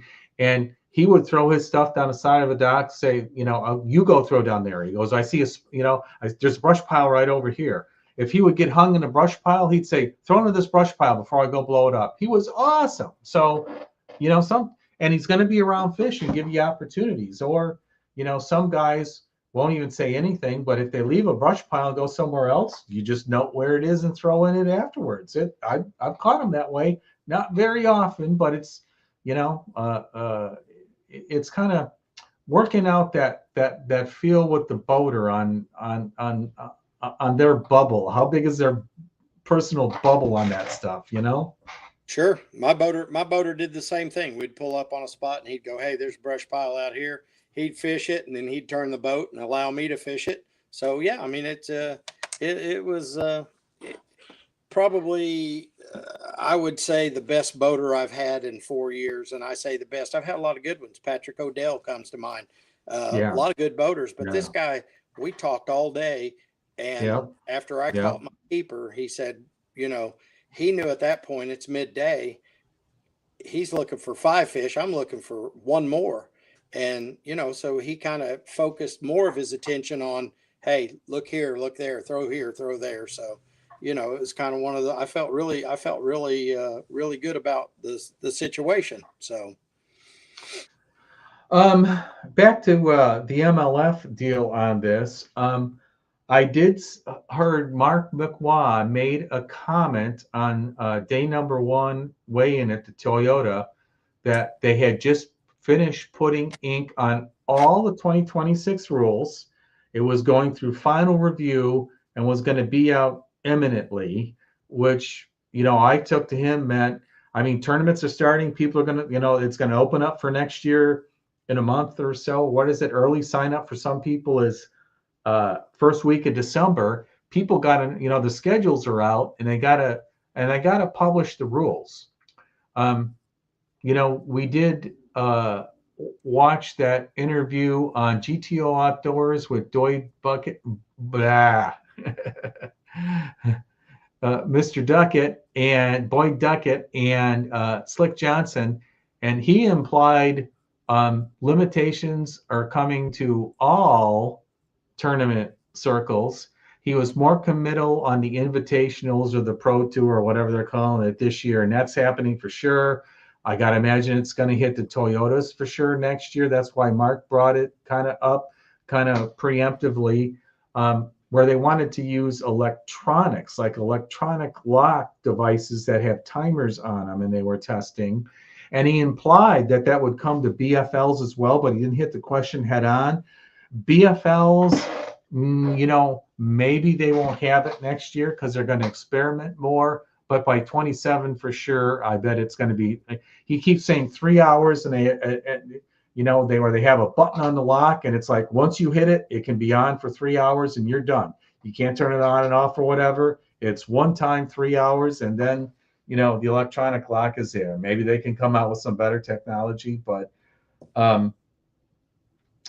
that's what I'm kind of guessing. But I haven't been looking at the blogs, reading the blogs. If anybody's been, reading the blogs or hearing any more, kick on in the comments here. I would imagine that'll be a good topic. Everyone will want to talk about that once it comes out. And it sounds like it was going to be out eminently, to me, meant the next couple of weeks or so. Well, obviously they're trying to boost their numbers back up, participation numbers. And again, I started doing this a couple of years ago because at the time I didn't even have a boat, and this fishing as a co-angler was a good way for me to get out on the lake. For a couple of $100, I'll say under $300, I get to go fish with somebody I would have never met, learn stuff about a lake that I would have never learned on my own, and possibly get a check. Here's the fun part for me was if I hired a guide, I'd spend the same money and wouldn't probably see near as much of the lake or have at the end of the day with a guide, you just get out of the boat, hand him a check and his tip, and you go home. At least this way, there's a lot of camaraderie. I met Jeff Anderson. I met Jeff Anderson at an Academy Sports. So how cool am I now? You're in the in crowd. You're on the Bass Angler group. Yeah, I got a shout out on a video. Life's great. Oh yeah. So, Well, I mean, guides are $500 to $700. Are they? You know, half day, 3/4 day, 8 hour day, according to where you go. Sometimes more, sometimes less. You go down to Florida, and last time I went down there, God, was right before COVID, or was it? Did we go down afterwards? Maybe we went down afterwards. It's freaking $25 a dozen for shiners. I want to fish shiners on the cork, and I always say no, but some of them, that's the only thing they're going to do because, but what are you going to do? Yep, absolutely. Yep. Well, yeah, Matt's got a good point. It may bring the numbers back up. Well, this has to be their thinking in it. What can we do to increase participation? Because obviously we've seen the numbers drop post COVID when they probably should be going back up. Yeah. And I honestly believe that, obviously their thinking is, if I were doing it from a management standpoint, I'd say, hey, we got to get our numbers up. Got all these things going on. Obviously they need the income to put these things on. And if you're going to have a handful of guys that win week in and week out, how many of us grew up hating the Patriots because we knew the Patriots were going to, they don't win 4, 5, 6, 7 rings. And without having some haters, I didn't like them before, but anyway, I don't follow soccer anymore. So, no, I'm just kidding. Football. And, but you know what I'm saying, Jeff, you got to you got to make it to where the guy walks into it going, you know what? I got just the same chance that guy's got, Yeah. At the end of the day, let the fishing separate us. Don't give a handful of guys, and I'm saying an advantage. Obviously they've worked to make that advantage. They spent the hours on the lake. They've done the scoping. They've done the running up and down the lake, looking at different things and marking spots. So they've put in the time and the money and the effort to get there. So I don't take that away from them, but I mean, I don't know that it would level the playing field, because I believe that most of the guys that fish at that level can fish at that level probably without it. Yeah. I don't think it would be 100% consistent. Yeah. They're going to have good and bad days on the water. Oh yeah. I mean, no pro is dominating. I mean, you could say KVD did for a while. Jacob Wheeler and Connell are, at least on the MLF side doing it. On the Bassmaster side, it's kind of, I don't know, it's all over the place. But you got Trey McKinney is out of nowhere to right there with the Johnsons. But I think Boyd made the comment on the old Red Hands FLW or the BFLs. That's our farm club. And what do you talk to anybody that's come on the circuit? They start as a co-angler in like a BFL, then they move up to a boater in a BFL, or maybe they some Toyotas, and then they go to do the BFLs, and they hit the Toyotas, and they kind of rise to how far they want to go. But that's the progression. And if you don't have people coming in through the co-anglers, not many people can go directly to boater, and they really kind of burned up on young people. So, when I go out, I was surprised. Illini, there's not many young guys. There's a few. And out in Ozarks, there was a lot of younger guys. I mean, younger guys boating, younger guys co-angling. I mean, it's a bigger, more attractive area than our areas. But you can see that's the farm club. That's the grassroots. Yeah, but let's be honest, it's not a cheap weekend.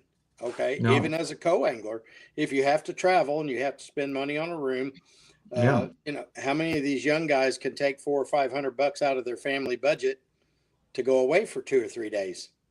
Well, you know what? You don't have to. I go to St. Louis. I wake up at 2:30. I pull into Rend at 4:30, 4:45. When I have to, and I go home. It's a long day, but you can do it. And when you fish the same lakes, you don't got to practice. I mean, yeah, it would help. You don't have to have the hotel. So, literally, it's gas money for the boater. You can probably get by with 200, 2.25 if you really want to do it, right? Sure. I mean, I've driven to Kentucky Lake from here. I'm 70, 72 miles to Paducah. So I'm 100 and some change to the lake. So yeah, I've gotten up at 3 a.m, drove down there and fished and drove back. And Yeah. it's a little harrowing after 14-hour day. It's a little Well, that's harrowing for coming old home. men. The young guys can do it, no problem. Oh yeah. Well, fortunately for me, I had a truck driver father. So, I mean, getting in the truck and being out on the road all day it's not a big, I can do it when I have to. But yeah, I mean, up here, I'd like to see a lot more young people. Well, thank God we've got these colleges with these fishing teams now. You're Yeah. turning out a whole new class of fishermen. Yeah. Look at Ethan Fields out of Breeze, Yeah. Illinois. I fished with Yeah. him 2 years ago at Kentucky Lake. That kid's going places. I mean, Yeah. like you said, Yeah. kind of like the farm system. They're getting raised up here to go fish on a national level, and good for them. Yeah. So, Drew Gill out of Mount Carmel, Illinois. yep, absolutely. Levi Cole out of Freeburg, Illinois, just north of Shelbyville. Yep, absolutely. Yep. So, Yeah, and like Dustin, he sleeps in his truck. I remember getting my truck and going, "Hey, I just got to put a little mattress or something in here. I could just drive down the night before, even if I get in late. So what? And just if I had to, go out of my truck." yeah, one of the LBLs 2 years ago, we were taking off out of Moore's, and a lot of times I would meet my boater at Big Bear, and we'd put in there. And a guy pulled up beside me. He's driving a hearse, and I'm like, "What?" He had a hearse, and he goes, "This is what I take." He goes, "I put all my equipment in there. I've got my sleeping bag and everything in the back." He said, "I roll up here and I stay at the boat ramp," and he said, "I'm good to go." Well, nobody's going to approach a hearse in the middle of the night. So you got a picture of that? I want to see that picture. You know what? At the time, I probably should have, but yeah, he went out and bought it looked like an old 70-something model hearse, but I mean, he had it laid out. So, he had it laid out. I mean, he had his bedroll in the back and all of his equipment, and cooler and whatever else he needed. And he said, "Yeah, this is how I roll. I get into town a day or two before, and I sleep at the boat ramp and, or whatever, city park, wherever." He said, he doesn't pay for a room. That's a couple of $100 in your pocket. Oh yeah, well, or splitting up a Verbo becomes a little bit better, but it's still like you see a lot of guys on the Bassmaster Elites and or MLF. They got a camper. I can't imagine driving a camper towing a boat, but they do it, and they stay in the local RV park, and they like barbecue out back, and it's kind of like professional camping. I'm like, hey, we used to go camping up, and we drive up to Wisco and my buddies Impala and pitch a tent, Absolutely. Yep. That's a great way to do it. Oh yeah. We used to call it camping beer cold. Camping beer cold is when that beer's been in the cooler all weekend, and man, that stuff was freezing cold. It was like 34 degrees. That's camping beer cold. No doubt. All right, so thanks for that question, Matt. No one else chimed in, but I think we're gonna find out really soon. I got an idea. It's definitely hitting the Toyotas and the Invitationals. In fact, they said the Invitationals. I forgot if he said or implied the Toyotas, but we kind of got the feeling. They said they were going to progress it down the ranks, and that's what they were doing next year. They were taking it to the next level. So he kind of implied it might be a year before the BFLs, but maybe they're going to look at the financials this year and go, no, we got to do something. And maybe they made a call. Mark said they had just had their meetings. They made their agreements. They put pen to paper, and it was just going through the final legal whatever reviews. And the 2026 rules were going to be out there soon. Yep, no doubt. All right, John, thanks so much, for hopping on at the last minute and joining us. It's been an enjoyable conversation. I hope you had a good time too. Thanks for the invitation. Jeff, I appreciate it. Yeah, like I said, my tournament season's over, but my fishing is. I've actually got a nephew coming up in 2 weeks from South Georgia. He's fishing on his junior high or high school bass team, and he wants to come up and fish. So I've Awesome. lined out a day or two to take him out. I'm gonna try to take him to either Kincaid or Egypt so we can get on some fish. I'm still not confident on Wren Lake this time, and Wren Lake's way down now because we just haven't had the rain. And so yeah, I'm my fishing's not over, but my tournament trail, I didn't quite end up in the LBL where I wanted, but I was really glad I finished where I did in the Illini, and top 10 finish in the Illini. So I need you to reach out to Kistler Rods and no, I'm just kidding. I'll give you the information. I'll give you the information. I'll show you something. My buddy Mike fishes for Kistler. So yeah. Okay. Yeah. So yeah. So, I mean, I was just messing with you, but yeah, I mean, I'm looking forward to next year already because I'll have a little more time. Hopefully, being retired is there's a lot of downtime. I'm down on this end of town in the morning, then I'm down on that end of town in the afternoon. A lot of downtime. A couple of trips to the grade school and middle school for the grandkids. So, but yeah, I'm looking forward to next season already. Yeah. I was just thinking about that. This could be my last tournament this weekend, and man, season flew by, but I was already, like I said, thinking about what am I going to do next year. Got to start making plans soon for a couple of different things. Hey, they've got a series starting in November at Lake of Egypt. Goes through January. Oh, hey, I forgot to mention that. If you guys didn't see it on Facebook, show the Venoms closed down the ITT. I fished that a couple years ago, and a couple of guys bought it out. It was Brennan McCord and someone else I didn't know, and they're going to have a winter series. But next year's summer series is no forward-facing sonar for their trail, and they just did a poll, should they have it for the winter series, and they're going to mix up Lake of Egypt, Kincaid, Shelbyville, and Wren, is what they said, right? Yeah. Sean Vernum, I was working with him when I retired. I've known Sean for a long time. Nice guy. And great guy. Brennan McCord and McNeil, I mean, you can't say enough about them. I mean, Brennan McCord on Wren Lake, he's a hammer, and Lake of Egypt also. So, yeah, I mean, good for them. Take over the trails and keep it going. Like you said, if we don't get a bunch of younger people up here in the MLF series fishing, hopefully they can create an environment for younger fishermen. So, yeah, it's all about that new blood. Yeah, I'm glad you said that. I forgot about that. I just saw that announcement during the week. And I'm like, oh, I got to bring that up here. So, there's another possibility for people and an alternative to, what's ever going on. Back to the forward-facing question again, too. I'm looking for a co-angler. Yeah, a teammate. Yeah. A teammate. Yeah. Let's talk. No doubt.